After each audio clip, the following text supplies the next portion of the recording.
Halo, selamat siang, salam sehat warga Magelang. Selamat berjumpa dalam podcast musik, ngobrol seru dan asik Rumah Sakit Umum Daerah Merah Putih Kabupaten Magelang. Bersama-sama dengan saya, Siska, akan mengajak Sobat Sehat berbincang sehat di episode 17 musik. Mungkin ada Sobat Sehat yang baru ikut bergabung atau follower RSUD Merah Putih. Lokasi RSUD Merah Putih ada di Jalan Magelang, Yogyakarta, kilometer 5, Mukidan, Danurejo, Mertoyudan, Magelang, dekat dengan perempatan lampu merah blondo. Untuk Sobat Sehat yang akan mengajukan pertanyaan, boleh sekali, nanti bisa komen ya. Kemudian untuk pada hari ini kita akan membahas materi tentang diare yang mengintai anak. Jadi menurut Organisasi Kesehatan Dunia WHO, diare menjadi momok kesehatan karena masih menjadi salah satu penyebab kematian utama pada anak balita di seluruh dunia. Apalagi diare itu tidak mengenal musim. Diare dapat terjadi pada musim kemarau maupun di musim penghujan. Anak-anak sebagai golongan yang rentan terhadap penyakit sangat mudah terjangkit oleh diare. Nah, dalam 1 jam ke depan kita akan ngobrol-ngobrol dengan ahlinya nih tentang diare. Saat ini saya bersama narasumber kita nih, beliau adalah salah satu dokter spesialis anak di RSUD Merah Putih. Halo dokter, apa kabar? Halo Mbak Siska, baik. Gimana pelayanan dok? Sudah selesai? Sudah, Alhamdulillah sudah selesai. Oke, boleh nih dok kenalan dulu ya karena tak kenal maka kata saya. Silakan dokter. Oke, halo Mams, nama saya Dr. Resa Gratia, saya spesialis anak di RSUD Merah Putih. Nah, Mams kalau mau ketemu atau berkonsultasi dengan saya, Mams bisa ketemu saya di Poliklinik di hari Senin, Selasa, Kamis, dan Jumat ya Mams, mulai jam 8 sampai pendaftaran tutup. Nanti bisa saja datang ke RSUD Merah Putih, Mams bisa pakai BPJS atau pakai umum. Itu ya Mams. Oke dokter, saya panggilnya dokter Resa ya dok ya? Iya. Oke, Sobat Sehat, episode ke-17 ini kita akan kupas dan berbincang mengenai diare pada anak, terkait penyebab, gejala, diagnosis, cara mengatasi, pencegahan, dan juga pengobatannya. Jadi jangan di-skip, simak terus untuk menambah pengetahuan Sobat Sehat semua, terutama mami-mami nih yang memiliki anak balita di rumah. Dokter, penyakit diare itu kan merupakan penyebab kematian ketiga nih pada anak di bawah 5 tahun dan menyebabkan kematian setiap tahunnya itu sekitar 443.000 anak dengan tambahan 50.800 anak berusia 5 sampai 9 tahun. Dan secara global terdapat hampir 1,7 miliar kasus penyakit diare pada anak setiap tahunnya. Nah, baik sobat, apabila Sobat Sehat ingin mengajukan pertanyaan ya, saya ulang kembali bisa chat langsung di live Instagram RSUD Merah Putih. Langsung aja nih ya dok ya, kita ulas sebenarnya dikatakan diare itu apa sih dok? Ya, jadi definisinya diare sendiri ya Mams ya, diare itu adalah perubahan dari pola BAB. Nah, pola BAB disebutkan lebih dari 3 kali sehari. Bisa juga disertai adanya perubahan konsistensi Mams. Jadi nggak mesti nih BAB-nya dia 4 kali terus ada perubahan konsistensi yang biasanya agak padat tetapi ini kok jadi cair, lebih cair. Nah, seperti itu sudah bisa dikatakan diare. Bisa juga disertai gejala-gejala lain. Oh gitu. Penyebab diare apa ini dok? Penyebab diare banyak ya Mams. Jadi jajan sembarangan. Itu bisa salah satunya ya. Jadi sekarang nih banyak jajanan anak macem-macem, maunya mau jajan ini sembarangan, itu bisa juga. Makanan yang tidak higienis, makanan yang terkontaminasi dengan kuman, dengan virus, itu bisa menyebabkan diare. Jadi penyebab diare itu tidak hanya dari infeksi ya Mams ya. Jadi tidak hanya ini anaknya makan jajan sih dok, jajan sembarangan, tidak mesti. Jadi diare sendiri bisa disebabkan oleh infeksi dan non-infeksi ya. Kalau infeksi sendiri itu bisa disebabkan oleh virus, bisa disebabkan oleh bakteri, betul. Nah, untuk yang non-infeksi sendiri itu bisa disebabkan oleh alergi, kemudian bisa disebabkan oleh intoleransi, ya terutama intoleransi laktosa, kemudian bisa disebabkan juga ada problem infeksi usus juga ya, atau kelainan usus, bisa itu menyebabkan diare juga gitu. Oh, diare berarti penyebabnya banyak ya dok ya? Iya. Oke, fakta atau mitos sih dok, pada musim kemarau atau musim panas nih, diare lebih sering disebabkan oleh infeksi bakteri, sedangkan pada musim penghujan itu diare disebabkan oleh virus.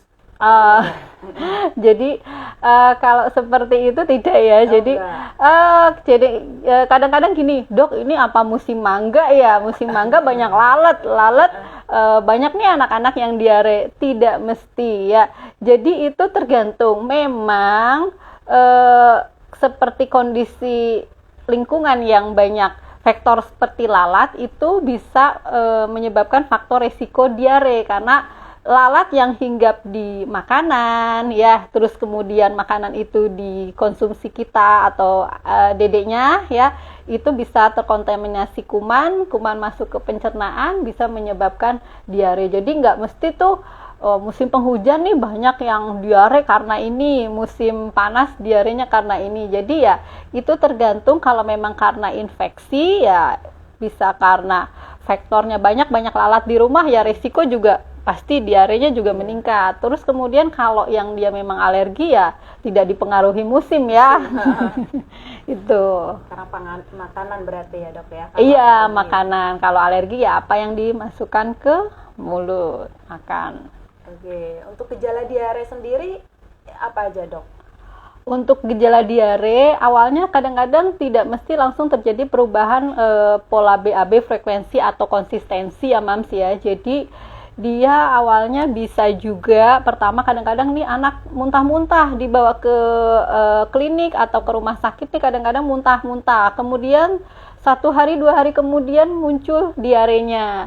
Bisa juga disertai ada demam ya, jadi tidak mesti langsung diare, ada perubahan konsistensi. Jadi kadang-kadang muntah-muntah juga, namanya gastroenteritis. Jadi lambungnya juga bisa kena, ususnya bisa kena, sehingga menyebabkan muntah dan diare. Muntaber itu ya dok ya? Iya, muntaber kan. Oke. Dok, ketika seseorang anak mengalami gejala diare, dokter biasanya kan akan melakukan sejumlah prosedur diagnosis nih untuk menentukan penyebabnya. Diagnosis ditegakkan itu berdasarkan apa aja dok? Ya tentu kalau kita dapat pasien diare ya, kita tanya dulu nih ibunya, bagaimana nih diarenya, sudah berapa kali frekuensinya, kemudian disertai apa saja gejala, misalkan demam, apa dia nyeri perutnya, kemudian yang kedua bagaimana bentuk diarenya, dari mulai misalkan ada darah kah, atau berbau asam, kemudian cair sekali seperti cucian beras, atau sampai misalkan diarenya sampai berpuluh-puluh kali, misal sampai ada yang sampai lebih dari 20 kali. Terus kemudian ditanyakan juga tentu apakah ada riwayat alergi ya, alergi entah alergi susu atau pada riwayat orang tuanya nih, orang tuanya ada alergi enggak gitu, apa ada riwayat atopik gitu, atau ada yang memang dia ada bakat intolerans ya, jadi ketika minum susu yang mengandung laktosa itu diare. Gitu. Oke, pemeriksaan penunjang yang untuk menegakkan diagnosis tadi itu apa dok? Ya kalau pemeriksaan penunjang ya biasanya nanti ya di lab ya, biasanya dokter akan menyarankan, dok ini tuh anak saya diarenya kenapa sih gitu. Ya harus selain ditanya tadi dari anamnesis, kemudian kita pemeriksaan fisis ya untuk menegakkan diare, tentu akan dilakukan pemeriksaan penunjang. Nah, pemeriksaan penunjangnya itu dilakukan pemeriksaan feses, kemudian pemeriksaan darah rutin untuk melihat apakah ada infeksi atau penyebab lain. Kemudian untuk diare, tes alergi untuk mendiagnosis ada tidak faktor alergi di situ. Kemudian untuk kelainan bawaan ya bisa USG dan pemeriksaan lain gitu. Jadi mungkin kalau yang paling sederhana, tidak ada penyulit atau tidak kompleks diarenya, itu cukup dilakukan pemeriksaan feses dan darah rutin saja. Kalau di feses itu indikasinya ada apanya gitu? Ada apanya? Ada apanya? Ada apanya ya dok Ada di feses? Jadi biasanya nanya dok ada apanya nih di EE-nya? Ya ada banyak. Jadi biasanya gini, kalau memang ada bakteri nih, ya yang bakterinya dia biasanya intinya dalam artian melukai ususnya. Kadang-kadang di fesesnya itu ada sel darah merah, sel darah putih, bakteri, dan sisa makanan yang tidak tercerna, bahkan misalkan serat, kemudian lemak, yang harusnya kalau di feses itu atau di BAB-nya adiknya itu kan tidak ada darah. Nah, kadang-kadang samar, tidak terlihat dok, nggak ada darahnya kok dok. Ya, mungkin kadang-kadang saking seringnya ibunya nggak ternyata kita periksa, oh ini ada darahnya gitu. Oke. Lalu ancaman yang paling parah nih dok yang ditimbulkan oleh diare itu kan dehidrasi atau kekurangan cairan. Nah, apakah ada tingkat atau derajat dehidrasi diare pada anak dok? Ada, jadi diare itu kalau dehidrasi ya tanpa dehidrasi, kemudian dehidrasi ringan sedang, dehidrasi berat. Nah itu yang penting moms itu harus aware pada tingkat dehidrasi. Kalau anaknya diare nih tapi masih bisa lari-lari sana sini ya, terus masih bisa ketawa-ketawa nonton TV, masih aktif lah, ini masih fine gitu ya, dia tanpa dehidrasi. Jadi moms nggak usah khawatir kalau dia tanpa dehidrasi ya. Tapi kalau anaknya udah kok lemes, terus kok kayaknya pengen minum terus nih, terus intinya tidak seperti biasanya, dan bibirnya itu kering ya, bisa bibirnya kok biasanya kan basah nih bibir. Nah kalau misalkan anak yang lebih bayi lagi, kurang dari 18 bulan, kita cek ubun-ubun ya, namanya apa nih kalau di awam, bukan ubun apa namanya? Uyang-uyang ya, uyang-uyang mamsa. Jadi nanti dicek tuh uyang-uyangnya tuh kan harusnya ya dia datar-datar agak cembung dikit. Nah kalau dia udah cekung, nah udah agak cekung sedikit, kenapa ini?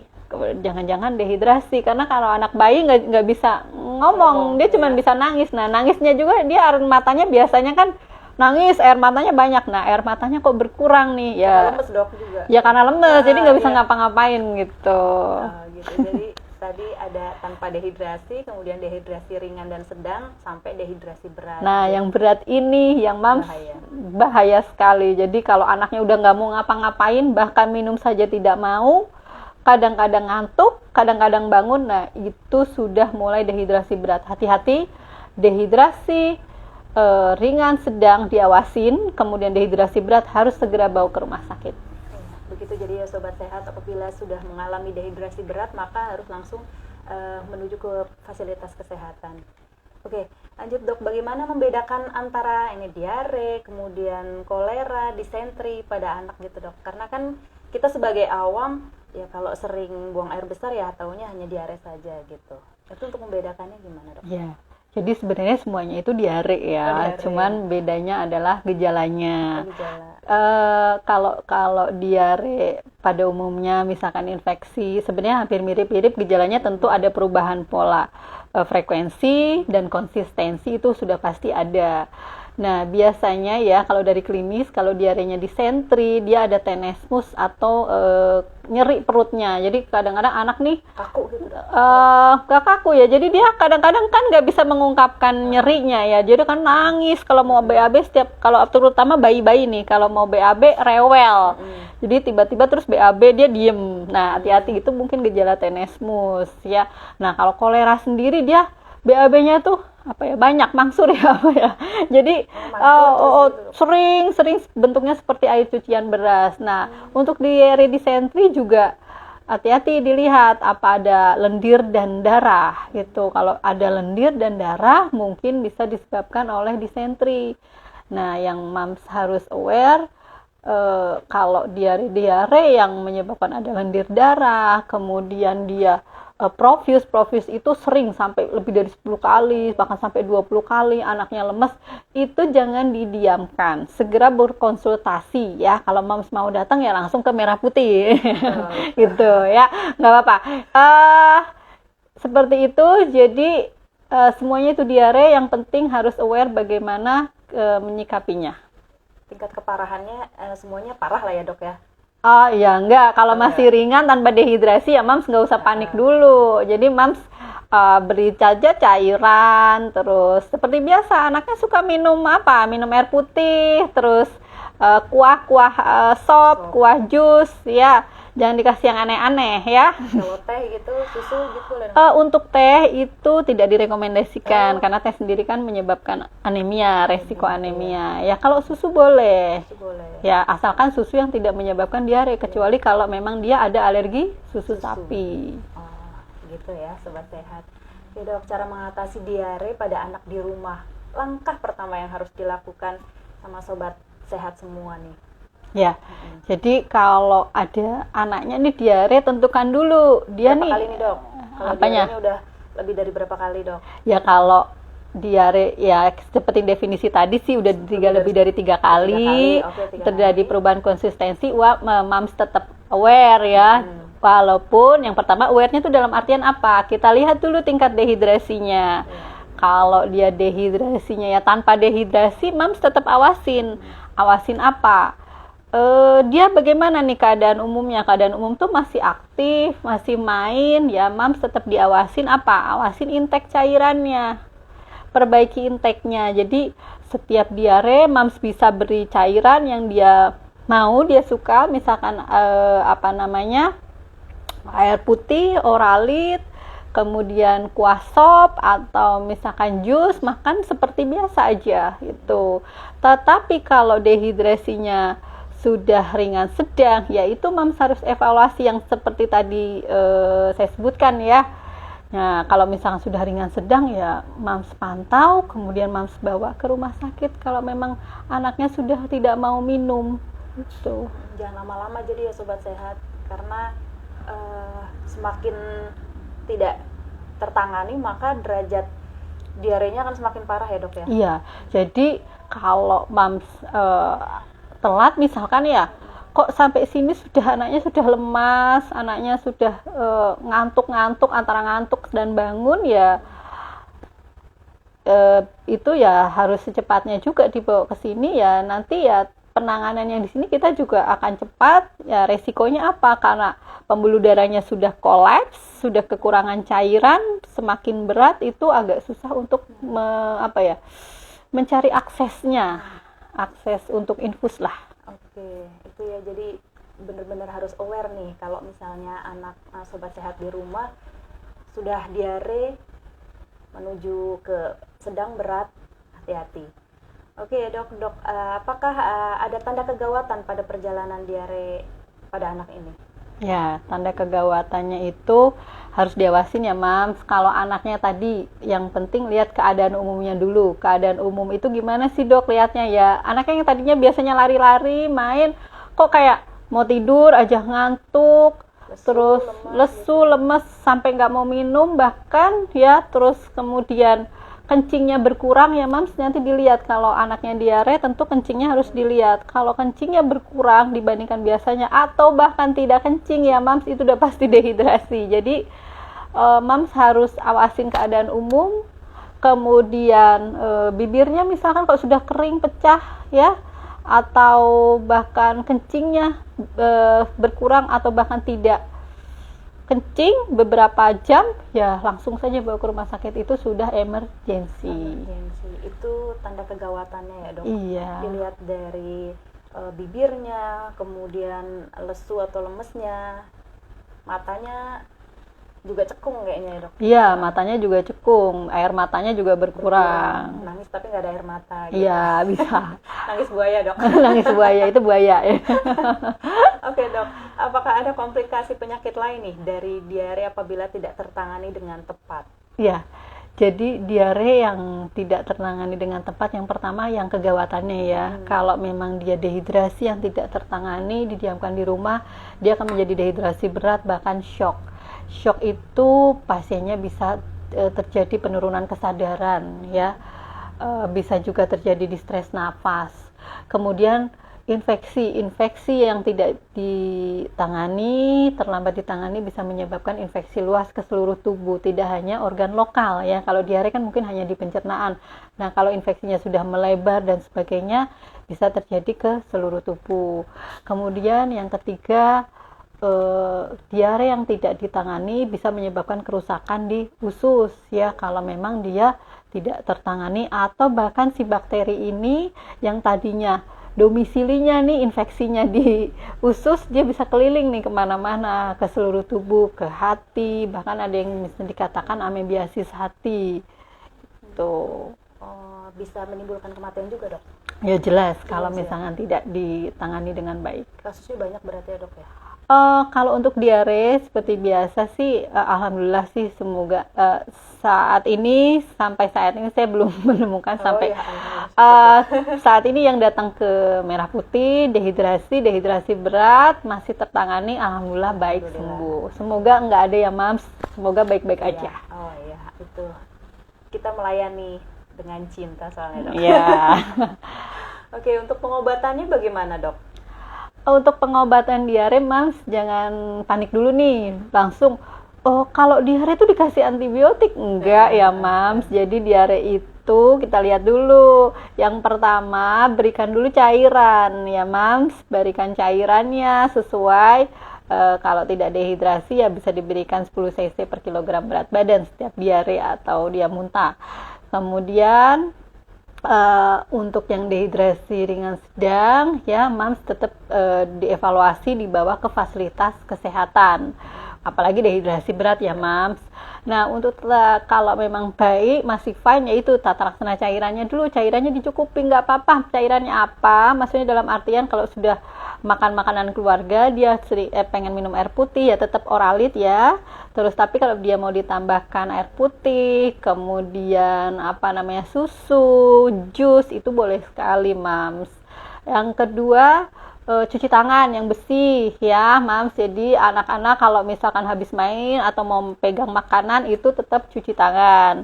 Yang ketiga, tetap dilanjutkan ya, kalau bayi yang ASI ya tetap dilanjutkan ASI eksklusifnya. Jadi kalau bayinya diare tidak di stop ASI-nya ya, tetap dilanjutkan ASI-nya, sama menjaga kebersihan. Terus kemudian suplementasi zinc tuh seng namanya ya, zinc lah ya. Jadi ada nih kalau dokter Mams berobat ke dokter itu dapat zinc ya, itu salah satu tata laksana diare. Kemudian untuk pemberian antibiotik nih Mams, jadi tidak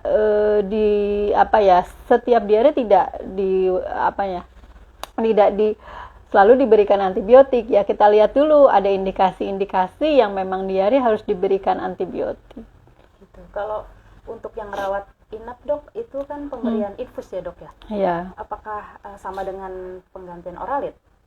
Kalau infus itu sebenarnya kalau untuk tata laksana diare, kalau dia masih bisa diberikan oral yang ringan sedang, itu tetap berikan secara oral dulu. Anaknya disuruh minum dalam jangka waktu tertentu ya, sampai dia terhidrasi atau dia dehidrasinya tertangani.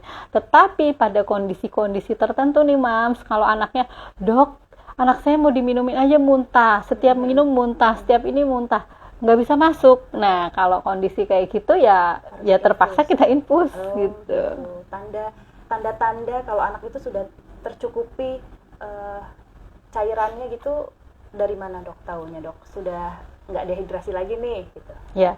Jadi kalau anak itu tidak dehidrasi lagi ya otomatis kalau dia tadinya kalau nangis nih air matanya nggak ada air mata ya jadi ada air mata. Gitu. Terus yang tadinya kencingnya berkurang, kencingnya ya seperti biasa, balik seperti biasa. Terus kemudian yang tadinya kok nggak kencing 4 jam nih, 3 jam, nah sudah mulai kencing. Warnanya urinnya juga itu harus dilihat Mams. Kalau memang dia sudah kuning pekat, kuning sedikit lagi nih, nah itu dehidrasi. Tapi kalau sudah jernih, kekuningan banyak ya berarti tandanya sudah baik cairannya. Oh gitu, itu ya sobat sehat. Oke, ini poin penting bagaimana pencegahan nih, Dok, yang harus dilakukan oleh sobat sehat di rumah agar anaknya nggak mudah terserang diare. Ya. Yang pasti pencegahan adalah ASI eksklusif ya. ASI eksklusif itu mengurangi angka kejadian diare. Karena apa sih? Karena di ASI itu dia ada bakteri baik yang menyebabkan keseimbangan flora usus. Nah, kalau sudah seimbang flora usus kan otomatis daya tahan ususnya nih, imunnya ya itu bagus. Dan itu juga ada imunoglobulin nih di ASI. Nah, makanya tetap kondisi diare itu ASI tetap dilanjutkan. Kemudian anak-anak menjaga kebersihan, cuci tangan, tidak jajan sembarangan ya. Kalau memang dicurigai alergi ya Mams periksa, bisa konsultasi ya. Kalau mau konsultasi ke Merah Putih boleh, bisa ketemu saya di poliklinik. Nanti Mams bisa tanya-tanya apakah kemungkinan adik ini alergi susu sapi atau tidak. Nah, kalau memang ada kemungkinan alergi susu sapi ya kita harus evaluasi dulu, karena tidak bisa langsung oh ini anaknya kayaknya alergi, nggak bisa ya. Jadi kita harus evaluasi dulu lah intinya. Oke, itu tadi untuk yang masih ASI eksklusif dok ya. Kalau misalnya yang sudah tidak ASI eksklusif, apa sama dok? Harus kebutuhan cairan dalam satu harinya berapa liter untuk anak gitu, ada takarannya nggak dok? Ada, kalau kebutuhan cairan anak ya ada hitung-hitungannya sesuai dia berat badannya. Ya, kalau untuk mencegah ya tentu harus minumnya kalau dia tanpa dehidrasi ya tadi misalkan 10 cc per kilogram berat badan setiap diare ya, kalau masih fine nih. Tapi kalau dengan dehidrasi ya beda lagi. Ditambahin lagi gitu. Tambahin lagi, dan sebaiknya kalau dengan dehidrasi tetap dibawa ke fasilitas kesehatan. Oke, jadi begitu ya sobat sehat. Nah, anjuran makan untuk anak yang menderita diare nih dok, anak yang masih ASI dan yang tidak, itu makannya seperti apa? Kalau yang ASI, kalau yang 6 bulan ya tetap ASI ya, pun ASI. Tapi kalau yang itu ya ibunya ada pantangan nggak dok kalau anaknya lagi diare gitu? Kan biasanya ibunya yang harus makan ini, nggak boleh makan pedas ini. Iya, bingung ibunya ntar makan apa, nggak ada makan yang nggak bisa dimakan, ibunya stres sendiri ya. Jadi untuk makanan itu, untuk yang ASI tetap ASI, untuk yang sudah MPASI tetap dilanjutkan ya MPASI-nya. Nah, untuk ibu-ibu itu ya makanannya tetap makanan sehat ya. Bukan berarti ibunya makan apa nih, makan pedas ya level 5 nih, ayam geprek ya, terus anaknya kok jadi diare ya. Itu kan mitos ya. Jadi bukan itu, mungkin ibunya diare terinfeksi ya. Nah, diare ini kan penularannya fekal oral ya. Jadi kalau ibunya terinfeksi diare itu sangat bisa menularkan dengan bayinya, karena yang paling dia kontak sehari-hari megang 24 jam kan ibunya gitu. Jadi ibunya itu kalau bisa makannya hygiene. Jadi nggak ada nih pantangan ibunya nggak boleh makan telur, nggak boleh makan ikan, nggak. Ibu tetap makan seperti biasa aja asal menu seimbang dan sehat. Oke, berarti nggak ada kaitannya ya dok kalau misalnya ibunya makan pedas terus anaknya jadi diare gitu, nggak ya dok? Enggak, itu kan ya itu kan vitamin diserap menjadi mikronutrien, gak ujuk-ujuk cabai jadi cabai kan. Yang mematahkan mitos di masyarakat. Iya. Seperti itu. Nah, untuk di RSUD Merah Putih sendiri dok, kasus diare yang paling banyak ditangani itu di usia berapa dan diakibatkan oleh apa dok? Untuk di sini paling banyak umurnya itu di range lebih dari 6 bulan sampai 2 tahun ya. Jadi usia-usia mulai MPASI terus kemudian 2 tahun nih anak-anak umur segitu. Disebabkannya macam-macam ya, bisa disebabkan banyaknya juga ada bakterial, ada viral, beberapa tidak banyak sih kecurigaan alergi susu sapi juga ada, tapi tidak banyak. Jadi kalau di atas 2 tahun jarang ya dok? Di atas 2 tahun ada juga, ada yang SD, tapi tidak banyak. Oke. Begitu ya sobat, apabila anak mengalami gejala yang mengarah pada diare, terutama diare sedang hingga berat yang disertai dengan dehidrasi, disarankan untuk segera berkonsultasi dengan dokter spesialis anak di Rumah Sakit Umum Daerah Merah Putih atau Vaskes terdekat untuk mendapatkan diagnosis dan penanganan medis yang tepat. Nah, sobat sehat, itu tadi beberapa penjelasan ya mengenai diare pada anak. Saatnya kita masuk ke sesi tanya jawab nih dok. Nah, ini sudah ada beberapa pertanyaan dari sobat sehat yang mengirimkan DM ke Instagram RSUD Merah Putih. Saya bacakan yang pertama dari @arsyatur. Dok, apakah normal bayi baru lahir hingga usia semingguan nih BAB-nya kan hitam dan bisa lebih dari 10 kali sehari. Dikit-dikit frekuensi BAB-nya, kadang kalau ngulet aja tuh udah keluar gitu, Dok. Ya. Itu normal apa? Ini biasanya ibu-ibu muda nih Iya. ya. Jadi gini, nah BAB hitamnya ini apa ya? Jadi gini, kalau BAB hitam pada neonatus atau bayi baru lahir ya, itu kan mekonium. Mekonium itu biasanya dikeluarkan 1-2 hari ya. Nah, dia biasanya berangsur-angsur nih warnanya akan menjadi BAB warna kuning kehijauan itu 3-6 hari. Tapi kalau sampai 1 minggu kok masih bentuknya hitam, ada apa? Nah, itu harus yang dievaluasi. Kalau untuk frekuensi bayi, terutama bayi baru lahir ya, neonatus itu untuk frekuensi lebih dari 4 kali itu masih wajar ya. Jadi apalagi bayi yang konsumsi ASI, karena ASI itu laksatif alami. Jadi bayi ASI itu jarang apa ya, kalau kita bilangnya bebelen, apa ya, bebelen konstipasi ya, konstipasi ya, itu jarang. Jadi kalau bayi ini minum ASI, kadang-kadang dia ngeden aja cerit, nah kadang-kadang ngulet aja cerit, habis lagi minum aja BAB. Itu tidak apa-apa, tidak ada apa-apa ya mams ya. Nanti tapi dilihat nih yang tadi saya bilang konsistensinya. Bayi ASI ya itu bentuk fesesnya dia seperti apa? Pasta kacang. Pasta kacang itu merintil-merintil ya, kekuningan, kadang-kadang berbau asam sedikit. Itu yang normal ya, Dok? Itu normal, nggak apa-apa. Kalau bayinya gitu nggak apa-apa. Tapi mams tetap lihat, taunya ini masih oke kondisinya ya, mams lihat nih tingkat pertumbuhannya adik, kenaikan berat badannya. Nah, kalau mams ini dedenya diare terus, diare BAB-nya sering, tidak disertai dengan kenaikan berat badan yang signifikan, itu yang harus diawasi. Kalau misalkan mams mendapatkan keluhan seperti itu, mams bisa berkonsultasi. Oke, ada patokannya nggak, Dok? Misalnya 1 hari itu dia harus naik berat badannya tuh sekian gram gitu. Ada patokannya. Jadi kalau bayi baru lahir tuh paling nggak misalkan di 1 bulan pertama ya paling nggak dia naik di 600 gram. 600 ya gram. Jadi kalau misalkan naiknya kok cuma 200 nih, apalagi kok biasanya 1 minggu awal memang kadang-kadang turun, tapi tidak lebih dari 10% ya. Tapi kok misalkan 1 minggu turun, besok-besoknya turun, besok-besoknya nggak naik. Nah, itu yang harus dilihat. Nanti itu harus dievaluasi. Jadi berat yang tidak naik-naik pada bayi baru lahir, hati-hati ya Mas. Diawasin. Nanti kalau misalkan kok tetap tidak naik, wajib berkonsultasi. Gitu. Oke, semoga terjawab ya dari @arsyatur. Lanjut ke pertanyaan selanjutnya dari @sizuka. Dok, kalau anak balita diare boleh diminumin air kelapa nggak? Apakah bisa menggantikan oralit atau air gula garam? Ya, umur berapa dulu? Kalau lebih, kalau kurang dari 6 bulan ya jangan dikasih air kelapa ya. Kalau umurnya udah agak gede nih, misalkan umur-umur gitu. Kalau MPASI tetap MPASI-nya aja dulu ya. Jadi jangan diberikan yang air aneh-aneh. Cairan rehidrasi tetap cairan biasa minum ya, atau dia oralit tetepan ya. Kemudian kalau dia SD nih, umuran SD, mau dikasih air kelapa juga, mau dikasih air putih, mau dikasih jus, itu beraneka ragam bisa ya.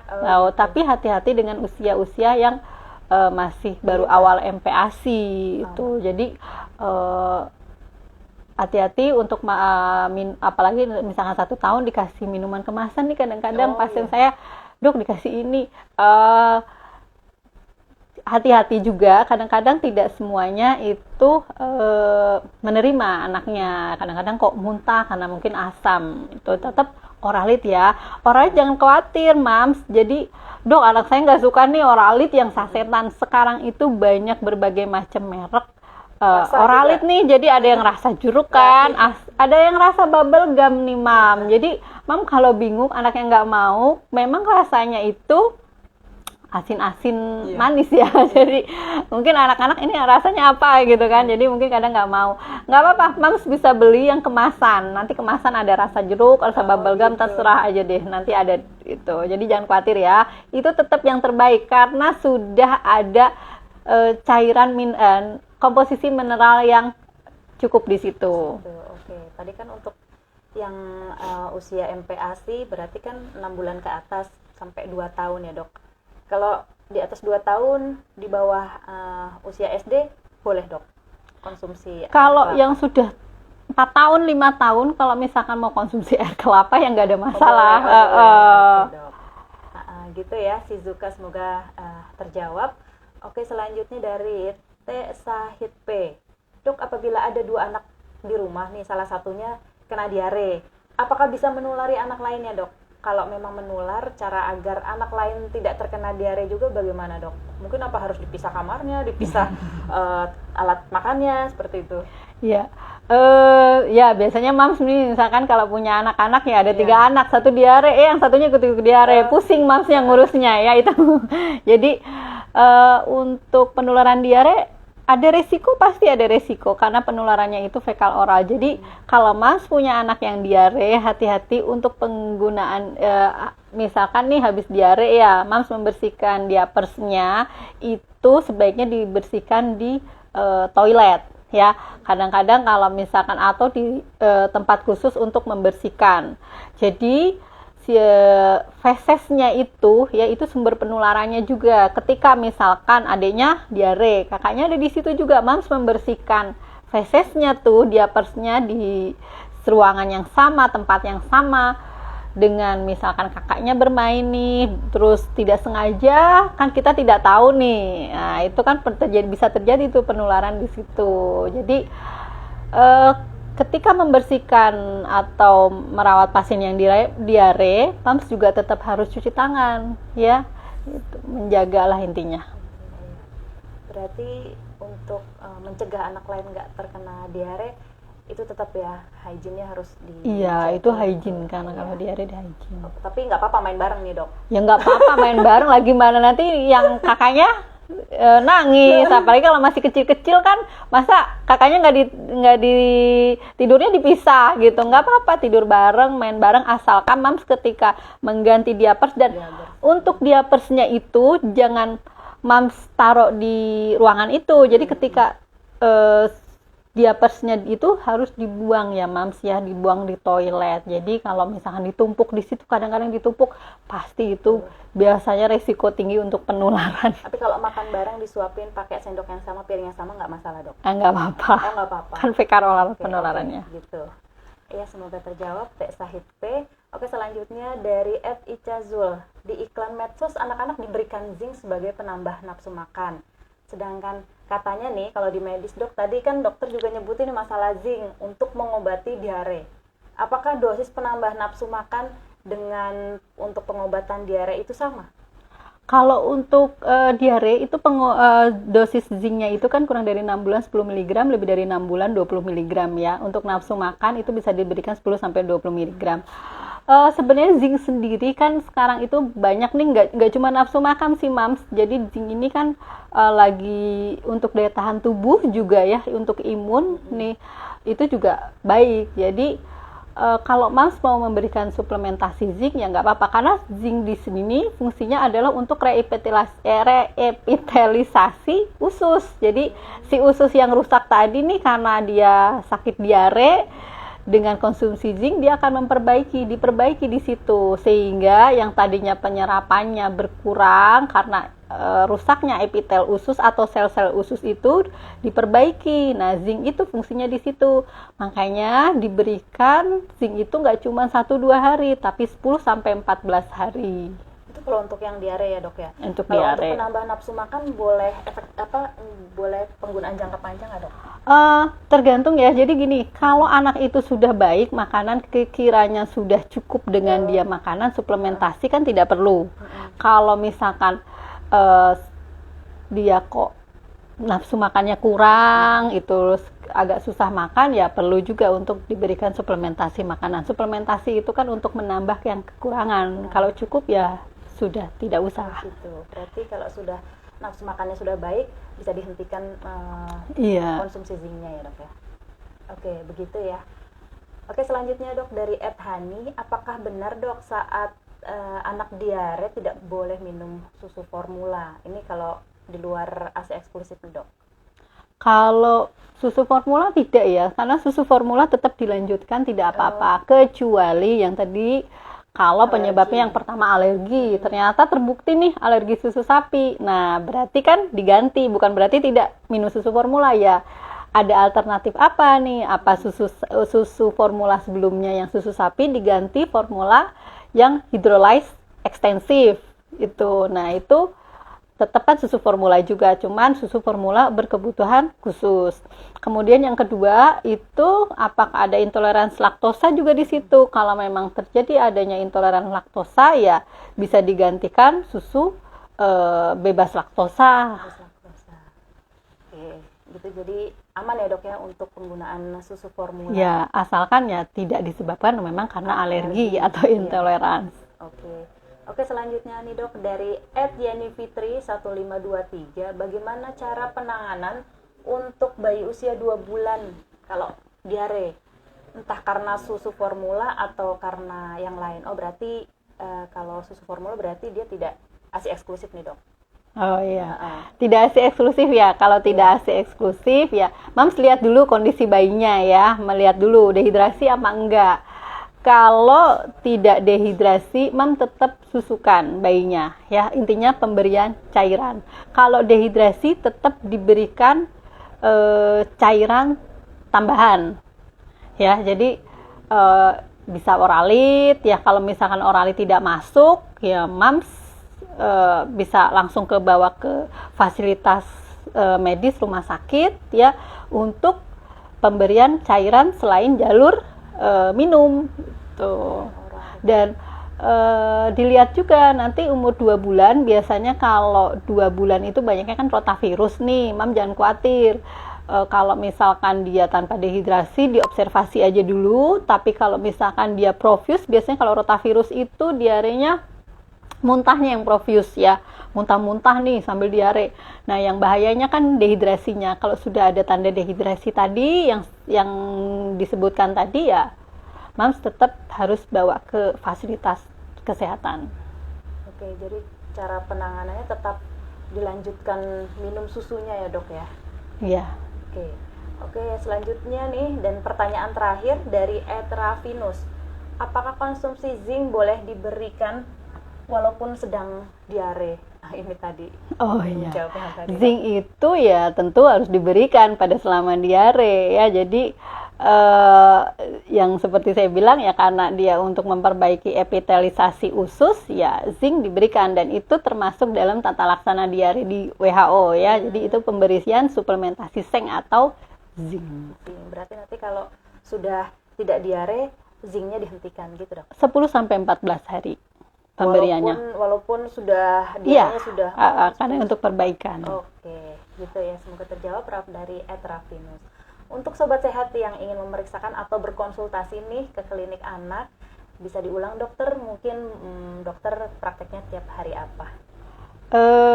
Saya praktek di RSUD Merah Putih ya, setiap hari Senin, Selasa, Kamis dan Jumat. Kalau Rabu sama Sabtu libur ya Mams. Itu. Jadi Mams kalau mau kesini Senin, Selasa, Kamis dan Jumat. Untuk pendaftarannya Senin sampai Selasa dan Kamis itu jam 7 sampai jam 11, dan Jumat itu pukul 7 sampai 10. Ya, kecuali mungkin ada informasi-informasi tambahan, sobat sehat bisa mengupdate-nya di story Instagram RSUD Merah Putih. Oke, sobat sehat yang ingin memeriksakan buah hatinya ke klinik anak bisa mendaftar nih melalui, bagi pengguna BPJS, sobat sehat dapat menggunakan aplikasi Mobile JKN pada smartphone Anda, dan juga bagi sobat sehat yang menggunakan pembiayaan umum maupun asuransi non BPJS dapat menggunakan klik MP dengan mengetik s.id/rsudmp, lalu pilih daftar online melalui aplikasi MP Online. Untuk informasi lebih lanjut, sobat sehat dapat menghubungi layanan informasi RSUD Merah Putih di WhatsApp dengan nomor 08112586.000 atau telepon customer service di 0293 320 2654. Dan jangan lupa follow Instagram @RSUD Merah Putih untuk mengetahui informasi layanan kesehatan terbaru kami. Sebelum kita tutup podcast kali ini dok, ada pesan yang ingin disampaikan nggak dok untuk sobat sehat semua? Closing statement dok, sudah di penghujung acara. Intinya kalau untuk yang diare ini, moms harus aware ya. Yang penting adalah jangan panik dulu, lihat dulu kondisi anak, tentukan dehidrasinya. Kalau tanpa dehidrasi cukup diobservasi, ditingkatkan pemberian minum, kemudian pemberian cairan orali juga. Kalau memang ada dehidrasi ringan, sedang, apalagi berat, moms harus ke fasilitas kesehatan terdekat. Dan jangan lupa mungkin follow Instagramnya ya, RSUD Merah Putih, jangan lupa di follow. Kita akan selalu update informasi di situ. Oke, luar biasa sekali nih dokter, sobat sehat, kita juga sudah sampai di penghujung acara. Terima kasih atas informasi yang sangat menarik kali ini. Semoga bermanfaat untuk sobat sehat semua. Oke, terima kasih ya sobat sudah menyimak musik episode ke-17. Sampai jumpa di episode berikutnya. Selamat siang. Terima kasih dokter. Wassalamualaikum warahmatullahi wabarakatuh. Waalaikumsalam warahmatullahi wabarakatuh.